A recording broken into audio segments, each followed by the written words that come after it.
news outlets in Nigeria floated the same dirty lie. The US got intel for the Sokoto terrorist strike from a screwdriver seller in Onitsha. They say some northern delegates bribed the New York Times to write it, spending $9 million to gaslight us. But hold on. Nigerian government already admitted sharing intel with the US. If you watch this video, I will show you proof and why this smear backfired. Now, a US senator tells Trump to divide Nigeria to save Christians, and northern elites are losing their mind over it. They fucked around? Are they about to find out? Hi, welcome to Cheesy Inside Sessions. I'm still your brother who's escaped the matrix and sees through the lies. Today we're following up on the Sokoto strike from last December. The propaganda machine is in full override, alleging bribes to smear Trump and hide the truth. But facts don't lie. Let's break it down with evidence from outlets, journalists, and clips. This is about waking up. Share if you are ready.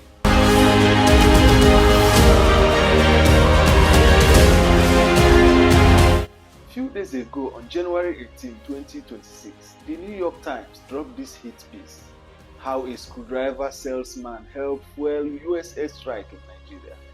They claim the US relied on a spotty intel from Emeka Umeagbalasi, a screwdriver seller in Onitsha main market, Anambra State, who runs a small NGO called Inter-Society.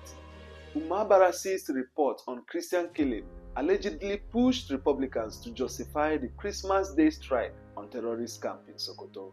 But here is the twist.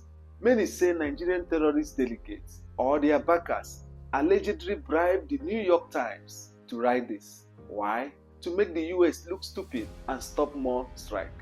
They spent $9 million on deception, thinking we are dumb. Puppet media in Nigeria like The Cable, Business Day, Nairametrics, and many more circulated it fast, calling Umeagbalasi unverified and the strike misguided. Evidence? Look at the timing. Right after strike killed ISIS-linked Lakulawa terrorists, Nigerian government spokesman Daniel Bawa confirmed on December 26, 2025, we shared intel with the US for precision strike. Now they are gaslighting, saying it was fake. This shows they are not ready to eliminate terrorists, rather protect them.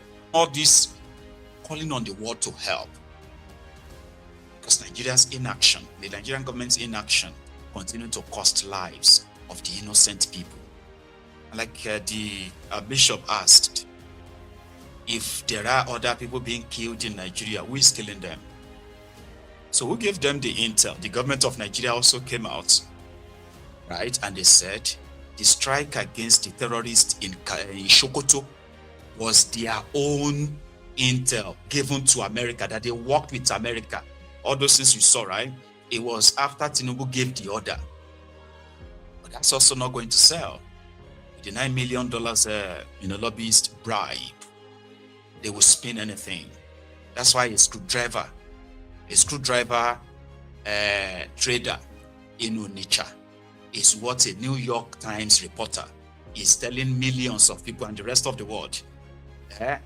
Is the one that gave Trump the intel to go and strike Sokoto.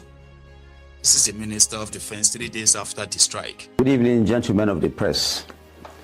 The federal government of Nigeria, in close coordination with the government of the United States of America, has successfully conducted precision strike operations against two major Islamic State ISIS terrorist enclaves located within the Bauni axis of Tangaza local government area of Sokoto State. Intelligence confirmed that these locations were being used as assembly and staging grounds by foreign ISIS elements infiltrating Nigeria from the Sahel region in collaboration with local affiliates to plan and execute large-scale terrorist attacks within Nigerian territory. The precision strike operations were executed between 12 midnight and 1:30 a.m. on Friday, December 26, 2025, following explicit approval by the President of the Federal Republic of Nigeria, His Excellency President Bola Ahmed Tinubu, GCFR. Here, Buhari admitted Nigerian government shared intel. Now they flip with New York Times article. It smells like a bribe. New York Times reporter Declan Walsh and Ruth McLean, well-known anti-Trump reporters, wrote this piece. Critics like David Hundain called it a propaganda on X. This is an insult to the United States. They think America is stupid, but thank God it's Donald Trump in power, not incompetent Democrats. Trump won't fall for fake news from outlets like New York Times. He knows the real intel came from CIA office in Nigeria and government sharing.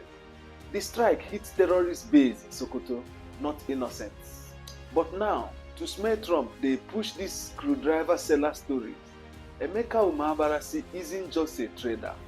He's an activist, documenting over 7,000 Christian killings in 2025 alone. His NGO report influenced US lawmakers, but the strike were based on solid intel, not just him.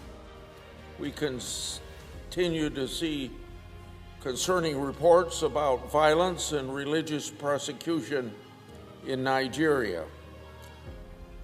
And that is why I was so very happy to see our own President Trump take long-awaited action in designating Nigeria a country of particular concern.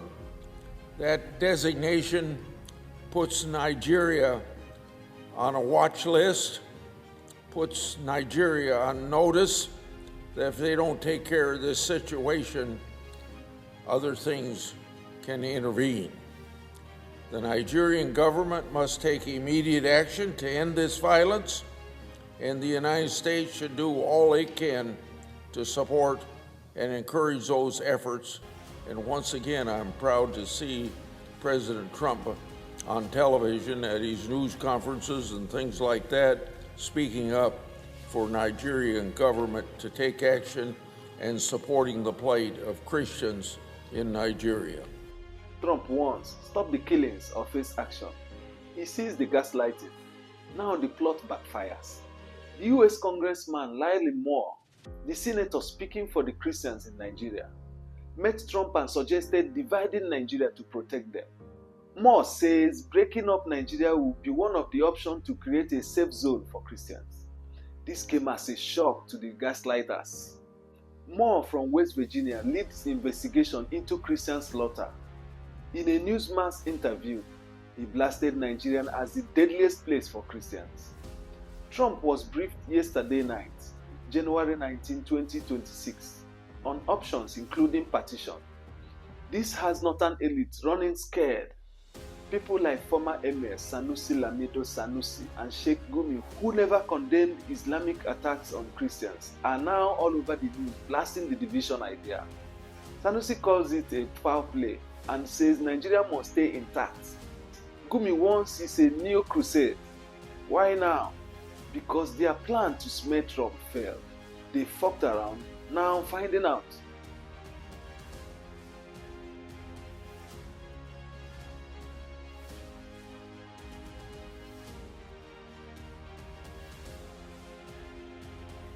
Hear more.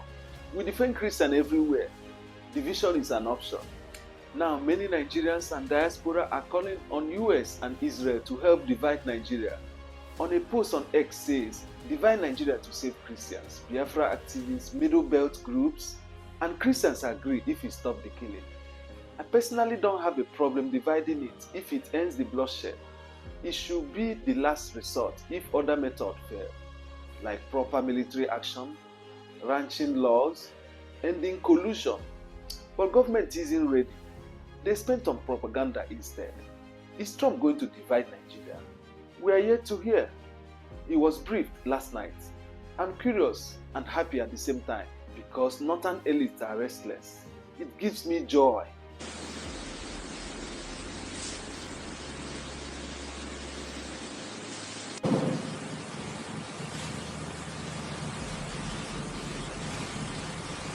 Here you see the people speaking out. What next? If killings continue, like recent Niger State massacre, Trump might push harder. Northern elites have a plan to keep power, but smear won't work. We need truth. As citizens, kindly comment, should we divide Nigeria? Is New York Times bribed? How to stop this killing? Your voice wakes people. Please engage. This shows they are not fighting terrorists, just gaslighting. Thanks to Trump, the game changer. Please subscribe, like, share, and comment below. All views are welcome. God bless Nigeria. Stay awake, guys.